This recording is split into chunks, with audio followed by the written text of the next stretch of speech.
Je vous propose que nous commencions notre audition. Mes chers collègues, je vous souhaite la bienvenue. On est moins nombreux que ce matin. Bon, enfin, c'est une audition un peu convoquée à la dernière minute. Et donc, je souhaite la bienvenue aux représentants des organisations syndicales, des entités de l'audiovisuel public.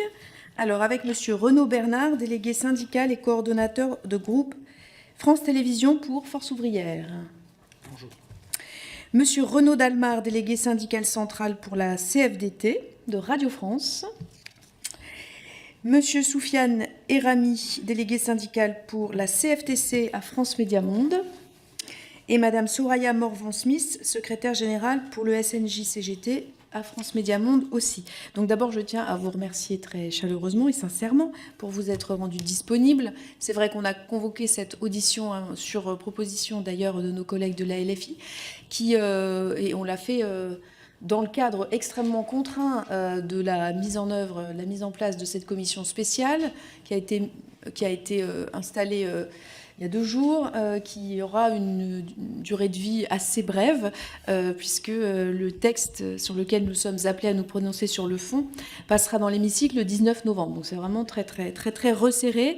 Mais il nous a semblé intéressant, suite donc à la proposition de nos collègues, à monsieur le rapporteur, à moi-même, de vous entendre, d'échanger avec vous sur la situation de l'audiovisuel public, qui est dans une période d'incertitude assez forte sur beaucoup de tableaux. Mais là, le sujet de la commission spéciale, on sait que c'est un contexte avec plusieurs niveaux d'incertitude, mais le sujet de la commission spéciale, c'est vraiment bel et bien celui des modalités de financement.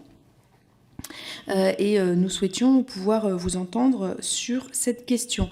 Alors, en vous remerciant aussi d'avoir accepté des modalités d'audition un peu particulières, il est de tradition, quand des auditions avec les organisations syndicales sont organisées, et tous les collègues le font à chaque fois qu'il y a un sujet audiovisuel public, il est de tradition qu'on fasse une table ronde par entité, ce qui nécessite donc 5-6 réunions. Là, c'était totalement impossible, donc on vous a demandé, et je vous remercie de l'avoir accepté et de vous être organisé pour que ça soit possible, d'avoir un représentant par organisation syndicale, et que vous puissiez peut-être compléter s'il y a des spécificités liées à telle ou telle entité, telle ou telle entreprise, nous le préciser par écrit, ou vos collègues nous le précisent par écrit. Donc je ne serai pas plus longue.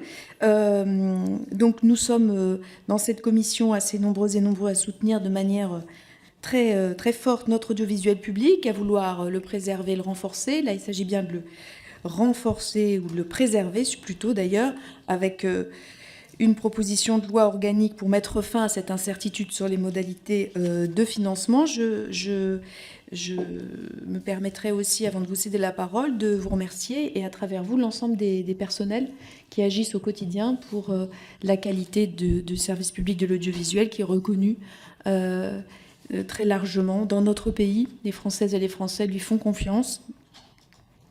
Et qui est reconnu aussi à l'international. Donc je vous laisse la parole pour un propos liminaire de 5 minutes par organisation syndicale, et puis après nous passerons aux échanges avec le rapporteur, puis avec les membres de la commission. Alors, est-ce que vous avez un ordre Allez, on va le faire dans cet ordre-là, et voilà, Monsieur Bernard, je vous en prie.